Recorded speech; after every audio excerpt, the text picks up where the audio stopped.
Right, so before I make any sort of video today, I just want to say a big thanks and shout out to Tommy from B70MY. If you're not subscribed to him already, go check him out. I'll leave a link in the description. But he gave me a shout out on one of his videos of the day, and also on Instagram, and I know a few of you guys have come from his channel, subscribed to me, so thanks a lot for that. Thanks for the shout out, and it's massively appreciated, so thanks for that, man. And yeah, let's go on with today's video. Right, so in today's video I'm going to be taking off the front bumper and putting it back on. Seems a bit stupid, but there's some stuff that I'm going to do in the future that requires me to take the front bumper off, and it's just easier if I do this video now and then I can link it in the future and just get on with what I'm going to be doing. So yeah. Right guys, so in the interest of time I'm just going to speed up the whole thing and let you guys know what I'm doing and what I'm using and so forth. So yeah, to start off, I'm unscrewing the lights and the two screws on the front guard that require either a flathead or a Torx screw. I'm just using a large flathead screwdriver because it's a tool that's a little bit more easily accessible. So yeah, just unscrewing those, and then I've gone down to these front little screws that are in sort of plastic clips. Just going over those with a medium-sized Phillips screwdriver and a small flathead screwdriver, because they don't always dig into the plastic, so you can't always get them out. So yeah, just using a small flathead screwdriver means you can sort of work those out a little bit easier. Now I'm disconnecting the electrics from the lights by using a screwdriver and pushing the clips, and that should pretty much work. And then you just need to unclip them from their mounts. If you do hear a loud click noise, don't worry, you're not breaking them, it's just where they're coming away from their mounts, so nothing to worry about there. Next, I'm going to be jacking up one side. As you can see there's a bit of a problem with the jack. I can't quite get it underneath the car normally because my car's so low with the splitter kit, so I have to put it in by the wheel and then work it along to the jacking point. Always make sure it's actually in a suitable place to be jacked up. If it's not, then there could be some serious damage to you and your car possibly. I wouldn't recommend working on the car whilst it's jacked up. Personally, I would use axle stands, but because I don't have any axle stands, I've got to work with the car whilst it's jacked up. But if you can avoid that, then please do. Next, I'm unscrewing these three screws down the side of this panel here, where it joins one panel to another. And so there's three screws down here, and to get them out you need a 10mm socket or 10mm wrench. I'm using a 10mm socket on a sort of screwdriver handle connector, and that's doing the trick for these ones. They do get a little bit stiff because there's a lot of dirt down this side, so be prepared to use some muscles basically. Next, in the wheel arch there's two more screws. You can either take these out with a flathead screwdriver. I'm using a small handled flathead screwdriver because it's easier to get in there with the wheel, or you can use something like this, which is a torque wrench thing with a small connector which has a Torx head in it, which I believe is a T30 Torx head for that screw. So now I'm just going to do the same on the other side. I'm not going to show you exactly what it is because I've just shown you, so I'm just going to jack up the car and then obviously work on those screws and the screws around the wheel arch. Some of them do get a little bit stiff, as I've said before, and yeah, if you've got like the right tools, then I'm sure it'll be a lot easier, but I'm just working with what I have right now, and it's a little bit difficult at times, but it's still an easy enough job to do. You can still do it if you've just got sockets and screwdrivers. It's a job that you can do, so you don't need a whole host of special tools. Just see what you got lying around if you don't have those. I say it's a 10mm socket for the screws that connect the panels, and then everything else can be done with a screwdriver. So you can see I'm working on that bottom screw. The easiest way to get the bottom screw on that those set of 3 is to get it from underneath and work your way up that way. If you've got a special tool that sort of bends, then that'll be a hell of a lot easier, but I don't have that, so the easiest to get it from underneath. And then I'm using the torque wrench thing to undo the ones next to the wheel. The lower one's a bit difficult to get, so it's easier if you turn the wheels to one side, or just take the wheels off. It's probably just easier if you take the wheels off, but I haven't done that, so it's easier if you turn the wheels to one side as you're going round, and that makes life a lot easier.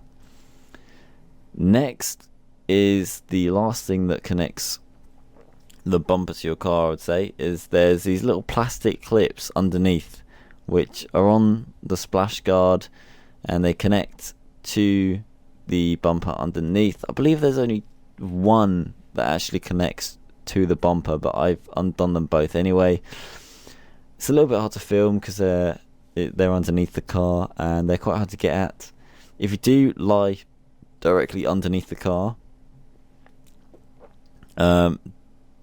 do beware of falling dirt and dust, because there's obviously a lot of dirt underneath it, and every time you knock something, dirt does come falling down. So either wear glasses or goggles if you're going to be lying directly underneath, because you will get stuff in your eye.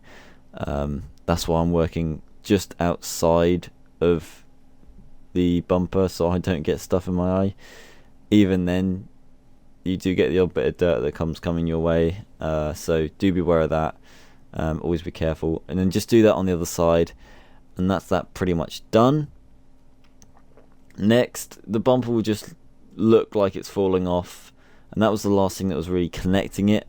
Just make sure that you pull the sort of the mudguard, the front of the mudguard, away from the bumper, and then it should literally just come free like that.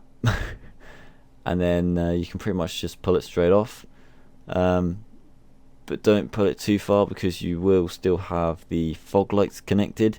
So that's the next thing I'm going to do, is disconnect the fog lights, just resting it on my shoes. It's on the splitter anyway, and the bottom of the splitter does get a bit of damage here and there from low bumps and stuff, so I'm not bothered about it scuffing or touching my shoes, and it's laying on the picnic mat that I've put down anyway, so I can lie on it. So yeah, just disconnect both the fog lights, and then you'll be able to take the bumper clean off and then put it somewhere safe, sitting up as it would be on the car, and then that way you don't risk any bending or damage to the front of the bumper. So I'm just going to pick it up and put it on the grass just over here where I've put the lights. Okay, so now the bumper's taken off, I'm going to go ahead and put it back on. Just literally repeating all the steps I took to take it off, but backwards. Starting with that side, and then I'll lower the car and then do this side, and yeah, should be done. So yeah, there's stuff in the future that I'm going to be doing that requires me to take the front bumper off. I thought it's easier if I just do this video now, and yeah, so I'm just going to do a time lapse of me doing that, and I'll see you guys when I'm done.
Okay, so now that's done, I just got a couple of notes. One thing is, it is easier to do that with the wheels off.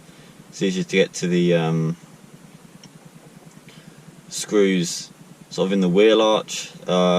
but because I couldn't be asked to do that, it's just a bit of a pain. I literally just turned the wheel to each side so that I got access to there.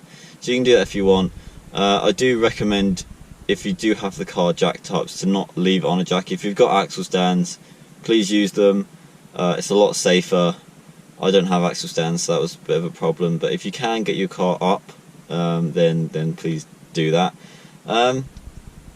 Some of the screws, when you're taking the bumper off, can be a bit stiff, so I ran into that problem with one. It was especially difficult, but you know, that's something you got to expect when, you know, they're not screws that are loosened off very often. So just be patient with some of the screws. Putting the bumper back on is definitely easier. When you do put it back on, make sure you start off putting everything back finger tight, and then tighten it up after you've got it all fitted, because you might end up with a panel gap one side and then sort of more less of a panel gap the other side, so it might be like tight up one side and loose on the other. So always do everything finger tight so you can like loosen it off and then adjust it and everything. When I was looking back at the bumper, it did look like I had a slight panel gap on the passenger side, but as soon as I stood back, looked at the other side as well, it was fine. And so I would always recommend doing everything up finger tight, just so you can get everything back to normal. And yeah, I'll do a list of everything that I used on screen, the sizes, so you should see that. I can't bother to go through everything now because I've got other stuff to do today. But yeah, hopefully this helped you guys. I say the front bumper for a Fiesta ST is pretty much the same. There might be a slight difference, but I'm sure once you get the main bits off, you can actually sort of see where it's still attached and what you need to do to finally get it off. But it should be roughly the same, as the same lights, so the panels should be roughly the same. And yeah, anyway, thanks guys for watching. If you liked it, leave the video a like, subscribe for more. If you want more how-tos, then just let me know. I mean, at some point I might do the rear bumper. I do want to change the rear diffuser, so if you want to know how to do that, so that's something I plan to do in the future. I want to get an ST diffuser. That's what a lot of people with Zetec S do, because they look cooler and better. Removing the front grills, just anything. If you want to know how to do anything with the Zetec S, drop me a comment, let me know, and I will make a video at some point. Yeah, so I'll catch you in the next one.